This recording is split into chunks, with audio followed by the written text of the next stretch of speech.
pár chvíľ musíme sa ich vyvarovať a vlastne prijal by som sa, aby to dopadlo ináč, vlastne bol prvý zápas, ale poučíme sa z toho a ide nás čakať ďalší super a dúfam, že budeme úspešnejší. Aké to bolo pocitovo na ľade? Bol to pekný pocit, bol som trocha nervózny vlastne tú prvú tretinu a si myslím, že postupne som sa do toho dostal a v tretinu som sa cítil lepšie, takže dúfam, že to bude každým striedaním lepšie a lepšie. Ten super dnes vyzeral to, že on to veľmi, že vôbec nesíti tento super Slovan. No vlastne nedali nám toho veľa, ale dobre v tej obrane a vlastne využil tých zopár chyb, čo sme urobili my, takže výsledok je taký, aký je a zajtra sa určite o tom porozprávame a ukážeme si chyby a poučíme sa z nich. Kondične v pohode? No, v pohode.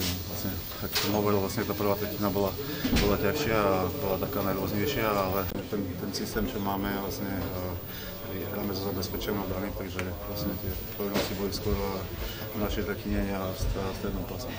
Vlastne v tomto pásme máme určitú voľnosť a musíme hrať lepšie kombinačne na ďalšom zápase. Atmosféra diváci?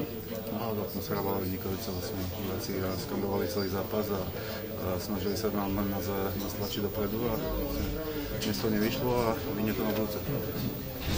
Nemal si zimomriavky počas hymny, keď prešla kamera na teba a celý štadión zrazu začal piesť? Mi to pripomenulo troška reprezentáciu vlastne a vlastne som si spomenul vlastne na tie moje posledné zápasy, ktoré som hral a určite aj to mi pomohlo vlastne sa psychicky dostať do tej pohody a vlastne spomenúť si na tie dobré zápasy a vlastne hrálo na to dobre. Dík, veľa šťastia.